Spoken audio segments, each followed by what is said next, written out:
दोस्तों, हमारी आज की कहानी के नाम अहंकारी आम। मैं आज बहुत खुश हूँ क्योंकि मेरे शरीर की रंग आज बहुत सुंदर लग रही है। मैं देखने में आज बहुत सुंदर लग रही हूँ। मैं आज नए रूप में सजी हूँ। मुझे आज बहुत सुंदर लग रही है।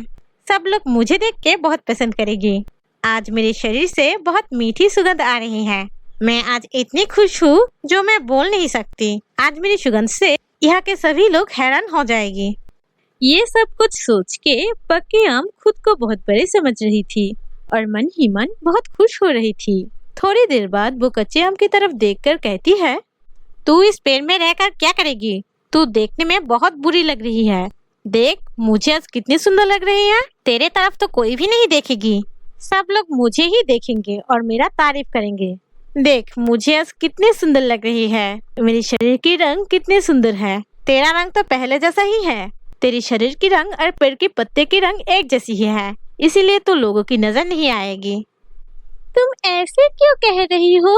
तुम और मैं एक ही चीज हूँ। तुम्हारा नाम जो है, मेरा नाम भी वो ही है। तुम थोड़ी आगे पक गई हो, इसलिए तुम इतनी गुरूर कर रही हो। तुम तुम्हारे रूप और शरीर के रंग लेकर इतने अहंकार क्यों कर रही हो?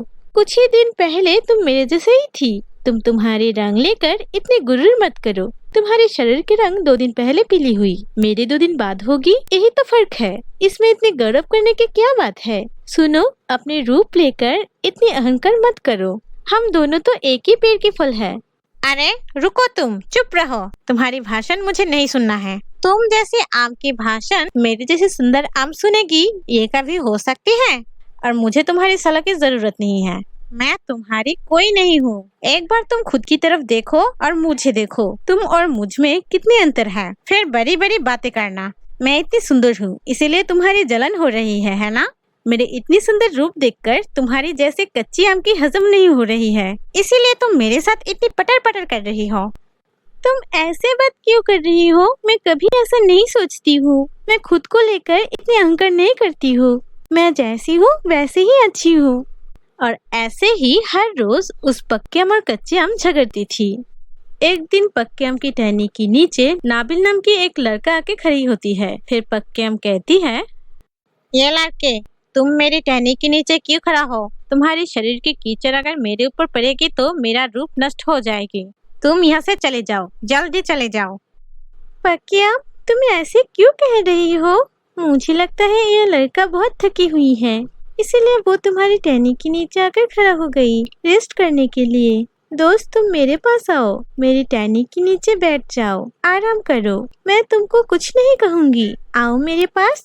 तब वो लड़का पक्के आम की टहनी के नीचे से कच्चे आम की टहनी के नीचे चली जाती है और वो बहुत खुश हो जाती है। कच्चे आम और वो लड़का बहुत सारे बातें करती है। बातें करते करते कुछ समय बीत जाती है। तब पक्के आम कहती है, ये लड़का बताओ, हम दोनों के बीच में कौन ज्यादा अच्छा है? कौन दिखने में बहुत सुंदर है?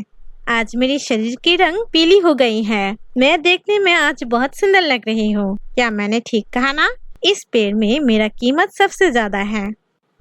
मेरे आँख में तुम दोनों ही सुंदर हो और तुम दोनों तो एक ही पेड़ की फल हो। तुम्हारी शरीर की रंग थोड़ी दिन पहले पीली हो गई है। कच्चे आम की शरीर की रंग भी थोड़ी दिन बाद पीली हो जाएगी। तुम दोनों में बस यही फर्क है।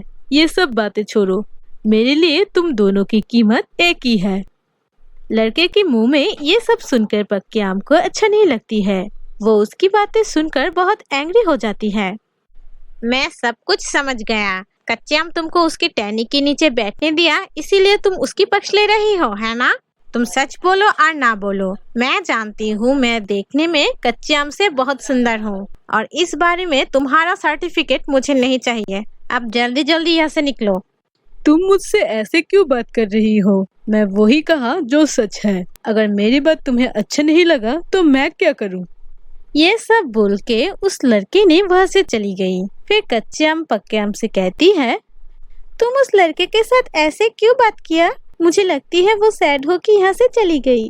खुद को लेके इतनी गुरूर अच्छी नहीं है। याद रखना, तुम्हारे इस गुरूर के लिए तुम मुश्किल में पड़ोगी। तेरा पटर पटर बंद कर। मुझे तेरी पटर पटर और तेरी सूरत बिल्कुल भी अच्छी नहीं लगती है। एकदम चुप रह। तेरा कोई भी बात मैं नहीं सुनूंगी। ये कहकर पक्की आम कच्चे आम के साथ बहुत बुरी बर्ताव करती है और इसी तरह उन लोगों की झगड़े चलती रही है। एक दिन एक छोटी बच्ची आम के पेड़ों के नीचे आकर रो रही थी। तभी कच्ची आम उसको कहती है, एक यार तुम्हें क्या हुआ? तुम सब कुछ मुझे खुलकर कह सकती हो। मैं किसी के साथ बातें नहीं करूंगी। मैं मेरी दीदा के पास भी नहीं जाऊंगी। लेकिन तुम्हें हुआ क्या? मुझे बताओ, तुम्हारी दीदा तुम्हारे साथ क्या किया जिसके लिए तुम रो रही हो? मुझे बताओ ना। दीदा ने मुझे बहुत डांटा। मैं उससे बिना पूछे सारी फल खा गया, इसीलिए दीदा मुझे बहुत डांटा। ओह अच्छा, इसीलिए तुम दुखी हो। तुम्हारी दीदा तो तुम्हारी अच्छी के लिए ही डांटा। और किसी भी चीज को बिना पूछ के लेना तो चोरी कहती है, और चोरी करना अच्छी बात नहीं है। आज तुम्हारी दीदा ने तुमको नहीं रोकती तो एक दिन तुम बहुत बड़ी मुश्किल में पड़ सकती थी। और वैसे भी इतने सारे फल तुम एक साथ खा गया, इसे तुम्हारी तबीयत खराब हो सकती थी। तुम अब तुम्हारी दीदा से नाराज मत हो। तुम अभी तुम्हारी दीदा के पास जाओ। अगर नहीं जाओगी तो तुम्हारी दीदा तुम्हारे लिए चिंता करेगी। ये बच्ची, तुम इस कच्चे आम की बातें मत सुनो। तुम चले आकर एकदम ठीक किया। तुम्हारी दीदा तुम्हें बिल्कुल भी पसंद नहीं करती है, तुमसे प्यार नहीं करती है। अगर प्यार करती तो तुम्हारे साथ ऐसा बर्ताव नहीं करती, तुम्हें नहीं डांटती। इस कच्चे आम देखने में बुरी है, इसीलिए तुम्हें बुरी बुरी बातें सुना रही है। तुम इससे ऐसे बात क्यों कर रही हो? देखो छोटी बच्ची, तुम मेरी बात सुनो। तुम्हारी दीदा तुमसे बहुत प्यार करती है। तुम्हें डांटने से उसे भी दुख हुआ। तुम घर चले जाओ, देखना तुम्हारी दीदा बहुत दुखी है। कच्चे आम के मुंह से ये सब बातें सुनकर छोटा लड़का अपने घर लौट जाती है। वो घर लौट के सुनती है, मैं क्यों उसे डांटा? मुझे लगती है उसे बहुत दुख हुआ। वो अब कहाँ चली गई? उसके लिए मुझे दुख हो रही है। मेरे ऊपर गुस्सा करके कहाँ चली गई कौन जानती है। ये क्या बाबू, तुम घर लौट के आई? मुझसे गलती हो गई है, मुझे माफ कर दो। आपसे मैं कभी भी तुम्हें ऐसे नहीं डांटूंगी। मुझे छोड़कर तुम कहीं भी मत जाना। नहीं दीदा, मुझसे गलती हो गई है, मुझे माफ कर दो।